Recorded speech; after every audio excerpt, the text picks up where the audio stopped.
Third assessment பார்ப்போம் குவிஸில். Discipline okay. Evolution of a discipline is a, அதாவது பரிணாமங்கிறது கண்டினியூ வந்துக்கிட்டே இருக்கும், continuous. Which honest not perspective of a discipline, எது இதில் டிசிப்ளின் கிடையாது. டிசிப்ளின்னா என்ன அர்த்தம்னா இங்கே ஒழுக்கம்லாம் கிடையாது, ஒரு சப்ஜெக்ட் பற்றி தெரிஞ்சக்கூடிய நாலேஜ் தான். ஹிஸ்டாரிக்கல் இருக்குது பர்ஸ்பெக்டிவ், சோஷியோ பொலிட்டிக்கல் இருக்குது, ஃபிலாசபிக்கல் இருக்குது. நேச்சர் அப்படிங்கிறதுக்கு எந்த ஒரு பர்ஸ்பெக்டிவும் கிடையாது, அதாவது டிசிப்ளினில். இப்போ நேச்சுரல் சயின்ஸ் படிக்கலாம், அது பர்டிகுலராக டிசிப்ளின் ஃபேக்டர்ஸில் சேர்க்க மாட்டாங்க. Which discipline mostly use the inductive and deductive methods, இதெல்லாம் மேத்தமெட்டிக்ஸ் தான் யூஸ் பண்ணுவாங்க. அப்புறம் in India the national system of education is based on national curriculum framework, இது எல்லாருக்கும் தெரியும், NCF. Historical perspective of any discipline is based on, historical அப்படிங்கிறது prevailing at the time when it's evolved, அப்போ என்ன நடந்ததோ அதிலிருந்து வரக்கூடிய ஒரு பரிணாம வளர்ச்சி தான் நம்ம ஹிஸ்டாரிக்கல் சொல்லுவோம். மெத்தட்ஸ் யூசஸ் இந்த டிரான்சாக்ஷன் கிடையாது, நாலேஜ் பேஸ்டு கிடையாது, சேஞ்சஸ் கிடையாது. So historical perspective of any discipline is based upon the context prevailing at the time when it evolved.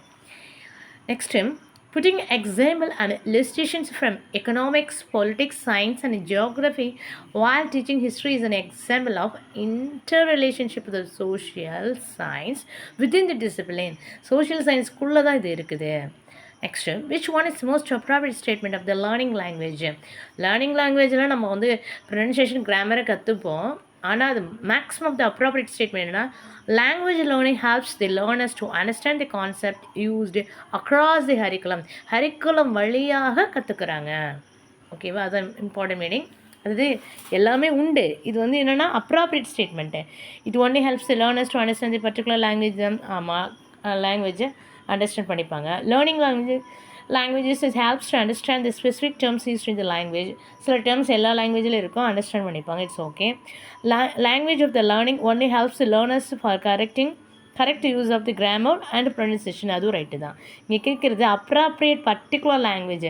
அதில் இம்பார்ட்டண்டாக இருக்கக்கூடிய பர்டிகுலர் ஃபேக்ட் என்னென்னா, லேர்னர்ஸை அண்டர்ஸ்டாண்ட் பண்ணிக்கிறதும் வேணும். இந்த கான்செப்ட் எது வழியாக வருது, அக்ராஸ் தி ஹரிக்குலம் வழியாக வருது. ஓகே.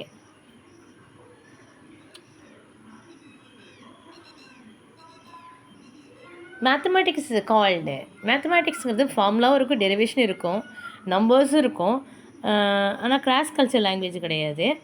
ஸோ இப்போ இதில் என்ன தான் அதுனா லாங்குவேஜ் ஆஃப் த ஃபிசிக்ஸு. என்னென்னா ஃபிசிக்ஸில் வந்து அதில் யூஸ் பண்ணுவாங்க மேத்தமெட்டிக்ஸாக. ஏன்னா இங்கே டிசிப்ளின் கேட்குறனால mathematic is called as language of physics தான் சொல்லுவாங்க. ஏன்னா ஃபிசிக்ஸு மேக்ஸும் ஒரு காம்பினேஷன் மாதிரி, பயாலஜி கெமிஸ்ட்ரி ஒரு காம்பினேஷன் மாதிரி. The knowledge base of the biochemistry has been, அதாவது அதுக்கு என்ன சொல்லுவாங்கன்னா comparatively co-related of the subject சொல்லுவாங்க. The knowledge base of the biochemistry has been generated from the discipline of biology and chemistry. Use of the concept the curriculum of time and timelines while teaching social science is an example of, எதுக்கு example இருக்குன்னா interrelation of the social science among the disciplines.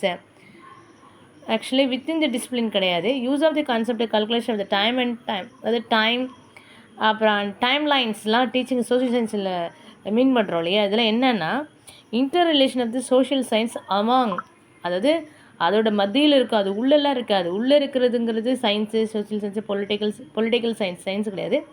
Social சயின்ஸில் political science, economics, geography, physics, இதெல்லாம் physics வந்து சயின்ஸில் வரும். ஓகேவா, social சயின்ஸில் differ ஆகும். இப்போ சயின்ஸ்னால் physics, chemistry, biology, botany, zoology, இதெல்லாம் வித்தின் தி டிசிப்ளினில் வரும். ஆனால் அமாங்னா அது கூட மத்தியில் என்ன அர்த்தம்னா ஒரு இதையும் சொல்லுவோம், டைம் லைன், அது ஒரு ஃபேக்டர்ஸ், அவ்வளோதான். இந்த மாதிரி சொல்கிறதுலாம் அமாங் தி டிசிப்ளின் சொல்லுவாங்க.